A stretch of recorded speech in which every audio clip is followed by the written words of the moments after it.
सभी विद्यार्थियों का छवि कैरियर इंस्टीट्यूट पे स्वागत है। आज हम लोग पढ़ने वाले हैं संविधान की अनुसूचियों से संबंधित प्रश्नोत्तर। ये सभी प्रश्न किसी न किसी परीक्षा में आए हुए हैं, इसलिए महत्वपूर्ण है।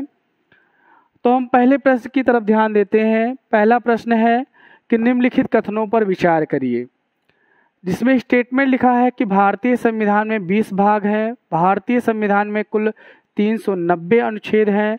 भारत के संविधान में 9वीं, 10वीं, 11वीं और 12वीं अनुसूची को संविधान संशोधन अधिनियम के द्वारा जोड़ा गया। इसमें आपको बताना था कि इसमें कौन सा सही है। तो अगर हम पहले ऑप्शन की तरफ जाते हैं तो पहले में लिखा है कि 20 भाग हैं, तो ये तो गलत हुआ। वर्तमान में इसमें 22 भाग हैं और हम गणना अगर करें तो इसमें कितने भाग हैं? 25 भाग हैं, तो ये गलत हुआ। दूसरा है भारत के संविधान में कुल 390 अनुच्छेद हैं, तो ऐसा नहीं है। हमारे मूल संविधान में 395 अनुच्छेद थे और जो कि वर्तमान में 470 अनुच्छेद हैं, तो ये भी क्या है? गलत है। अब ये कहा गया है कि भारत के संविधान में 9वीं, 10वीं, 11वीं, 12वीं अनुसूची संविधान संशोधन अधिनियम के द्वारा जोड़ा गया।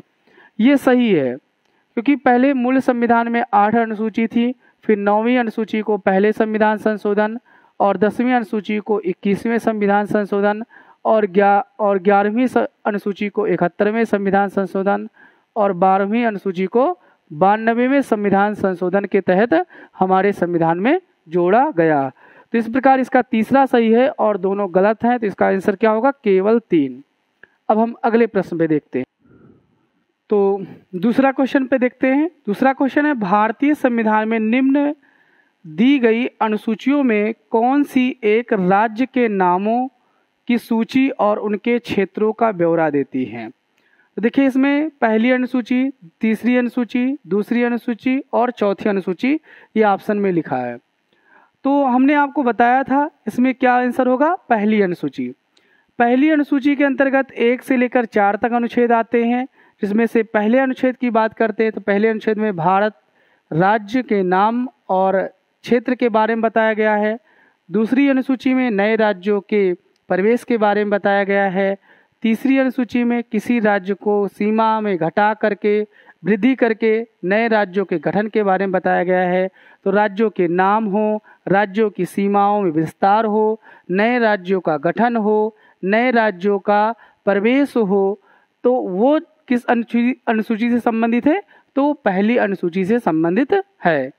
अगले प्रश्न पे देखते हैं। दूसरा प्रश्न, अगला क्वेश्चन है। तो अगले क्वेश्चन में लिखा है भारत के संविधान की चौथी अनुसूची का जो संबंध है या विवेचना है वो किससे संबंधित है? तो यहाँ पे लिखा हुआ है राज्यसभा के स्थानों के आवंटन से, राजनीतिक दल बदल को, पंचायत व्यवस्था को, भाषाओं को। तो अगर भाषाओं की बात करें तो भाषाओं को 8वीं अनुसूची में रखा गया है। अगर राजनीतिक दल बदल की बात करें तो इसको 10वीं अनुसूची में रखा गया है और पंचायत व्यवस्था की बात करें तो इसमें 11वीं अनुसूची में रखा गया है। लेकिन अगर हम राज्यसभा की बात करें तो राज्यसभा को चौथी अनुसूची में रखा गया है। तो इस प्रकार इसका उत्तर क्या होगा? पहला सही होगा। अगर हम मैक्सिमम सीटें की बात करें तो सबसे ज़्यादा सीटें जो है राज्यसभा की उत्तर प्रदेश में है। कितनी सीटें हैं? 31। अगर मिनिमम की बात करें तो उत्तर पूर्व के सभी राज्य हैं, केवल असम को छोड़कर उसमें 1-1 सीटों का प्रावधान है। अब हम चौथे क्वेश्चन की तरफ देखते हैं। जो चौथा क्वेश्चन है, चौथा क्वेश्चन में लिखा है भारतीय संविधान की तीसरी अनुसूची में निम्नलिखित में से क्या उपबंधित है? यहाँ पे लिखा है संघ के मंत्री के लिए पद की शपथ, उच्चतम न्यायालय के मुख्य न्यायाधीश द्वारा ली जाने वाली शपथ, भारत के राष्ट्रपति के पद के शपथ का प्रारूप, संसद के सदस्य द्वारा ली गई शपथ का प्रारूप। तो यहाँ पे एक तो आंसर कॉमन आ रहा है, सब में शपथ लिखा हुआ है, तो हमारा आंसर ये हुआ जो तीसरी अनुसूची है इसका संबंध किससे है? शपथ से है। लेकिन इस शपथ में किसका है? तो शपथ में इसमें 8 प्रारूप दिए गए हैं और इन 8 प्रारूप में राष्ट्रपति का जिक्र नहीं किया गया है। राष्ट्रपति को जो शपथ होता है वो हमारे संविधान के अनुच्छेद 60 के अंतर्गत जो है उनका प्रारूप दिया गया है, उसके अंतर्गत कराया जाता है। और इनका जो शपथ दिलाता है वो भारत का सुप्रीम कोर्ट का मुख्य न्यायाधीश होता है। तो इस प्रकार ये गलत हुआ। और इसमें देखिए संघ के सभी मंत्री, संघ के हों चाहे राज्य के हों, सभी मंत्रियों को जो शपथ का प्रारूप है वो तीसरी अनुसूची में है। उच्चतम न्यायालय के मुख्य न्यायाधीश द्वारा, उच्चतम न्यायालय के हों चाहे सुप्रीम कोर्ट के न्यायाधीश हों, सुप्रीम कोर्ट के यानी उच्चतम मतलब सुप्रीम कोर्ट या हाई कोर्ट के न्यायाधीश, इनका तो बात बताया गया है तीसरी अनुसूची में। और संसद के सदस्य द्वारा, संसद में चाहे वो लोकसभा के सदस्य हों चाहे वो राज्यसभा के सदस्य हों, वो तीनों जो दोनों लोग हैं वो इसमें तीसरी अनुसूची के अंतर्गत आते हैं। तो इस प्रकार 1, 2, 4 सही होता है, यानी 1, 2, 4 ये वाला यानी सी आंसर इसका सही था। अब हम अगले प्रश्न पे देखते हैं। अगला प्रश्न 5वां प्रश्न है, क्वेश्चन है। 5वें क्वेश्चन में ये लिखा है कि सूची 1 और 2 में सुमेलित करना है। अब देखिए सूची 1 ये दिया गया है और सूची 2 ये दिया गया है। सूची 1 में संविधान की अनुसूची दी गई है और सूची 2 में क्या दिया गया है, विषय दिया गया है। अब आपको इसमें सम्मोलित करना है। सुमोलित करना है तो इसमें हम देखेंगे पहले बहुत सरल ऑप्शन में देखिए यहाँ भाषा लिखा है और भाषा का संबंध कौन सी अनुसूची से होता है, 8वीं। यानी इसका मतलब जो सी वाला है उसका होना चाहिए क्या, 2। तो इसमें हम देखेंगे सी वाला 2 कौन सा है, सी वाला में 2 कहाँ है, यहाँ पे है और कहीं मिल नहीं रहा है। तो इस प्रकार ये वाला आपका आंसर क्या हो जाएगा, सही हो जाएगा। यानी कौन सा सही हो जाएगा, तीसरा आपका उत्तर सही है। अब यहाँ पे और भी जानकारी हो गई, इसका ये है। और चौथी अनुसूची का संबंध किससे होगा, राज्यसभा के क्षेत्र से होगा। 9वीं अनुसूची का संबंध किससे होगा, भूमि सुधार से होगा। और जो 6ठी अनुसूची का संबंध होगा वो किससे होगा, जनजातीय क्षेत्रों से होगा। तो ऐसे प्रश्न में केवल हम एक ऑप्शन देखेंगे और वो ऑप्शन कॉमन होगा और फिर उसके बाद आंसर आ जाएगा। देखिए अगला क्वेश्चन है, 6ठा क्वेश्चन की बात करें तो 6ठा क्वेश्चन क्या है, किस प्रधानमंत्री के कार्यकाल के दौरान भारत के संविधान में 9वीं अनुसूची पुनः स्थापित की गई। यानी 9वीं अनुसूची जब स्थापित की गई तो उस समय कौन से प्रधानमंत्री थे। तो हमने बताया था आपको कि पहले हमारे मूल संविधान में 8 अनुसूची थी, लेकिन जब 1951 ईस्वी में संविधान संशोधन किया गया, कौन सा संविधान संशोधन, पहला संविधान संशोधन किया गया, तो उसके तहत हमारी अनुसूची में एक नई अनुसूची जोड़ी दी गई जिसका नाम था 9वीं अनुसूची। 9वीं अनुसूची की बात करें तो 9वीं अनुसूची का संबंध किससे है, भूमि सुधार से है। जैसे हमारा मौलिक अधिकार होता था 31 में, अब उसे 9वीं अनुसूची में रख दिया गया है। और 9वीं अनुसूची के समय यानी 1951 ईस्वी में पहली बार जोड़ा गया इसे। तो 1951 में हमारे देश के प्रथम प्रधानमंत्री थे जिनका नाम था जवाहरलाल नेहरू। तो इसका उत्तर क्या होगा, जवाहरलाल नेहरू होगा। अब अगला प्रश्न देखते हैं। अगला क्वेश्चन है 7वां, निम्नलिखित कथनों पर विचार करिए। जिसमें 2 कथन लिखे गए हैं। पहला कथन लिखा है, भारत की संसद किसी कानून विशेष को भारत के संविधान की 9वीं अनुसूची में डाल सकती है। और अगला लिखा है, 9वीं अनुसूची में डाले गए किसी कानून की वैधता का परीक्षण किसी न्यायालय द्वारा नहीं किया जा सकता एवं उनके ऊपर जो है ना कोर्स निर्णय भी नहीं किया जा सकता है, कोई निर्णय भी नहीं किया जा सकता है। तो इसका आंसर क्या होगा, तो हमने आपको बताया जो 9वीं अनुसूची है, 9वीं अनुसूची में डाले गए विषयों पर न्यायिक पुनर्लोकन का जो है दायरा नहीं है।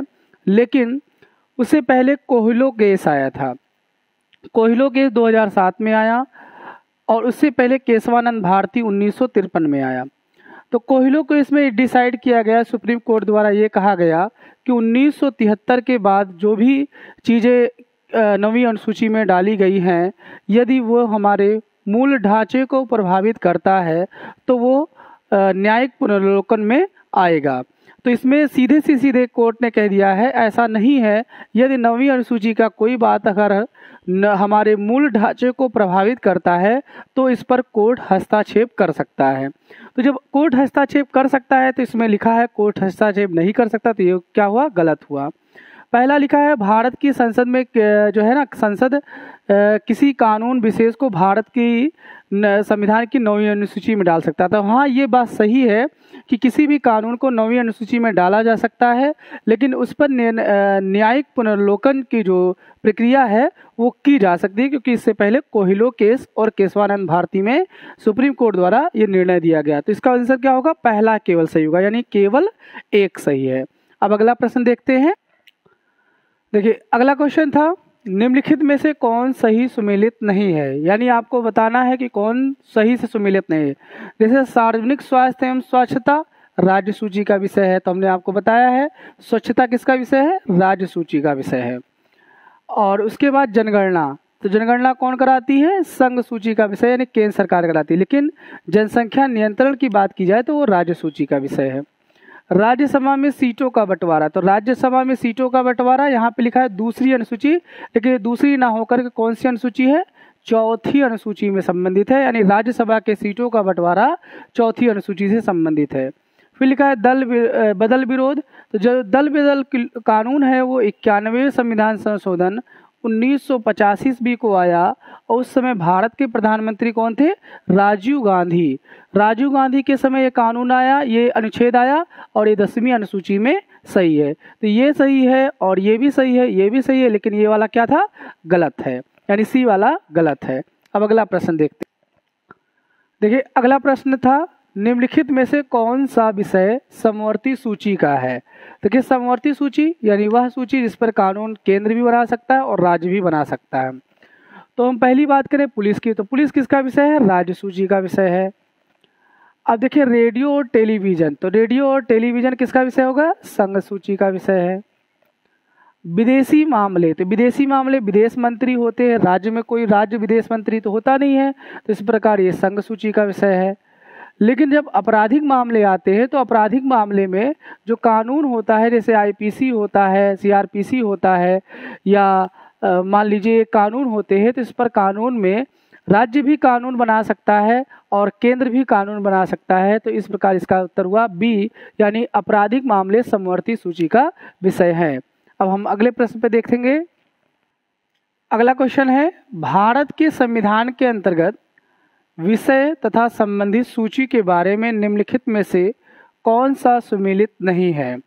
तो विषय के बारे में बताया गया संघ सूची, समवर्ती सूची और राज्य सूची। तो वन की बात करें तो वन हाँ समवर्ती सूची में सम्मिलित है, यानी वन पर राज्य का भी अधिकार होता है और केंद्र का भी अधिकार होता है। जैसे हम जानते हैं राष्ट्रीय उद्यान होता है और एक राज्य के उद्यान होता है। शेयर बाजार, तो शेयर बाजार का संबंध समवर्ती सूची से नहीं है, इसका किस सूची से विषय है? तो संघ सूची से विषय है।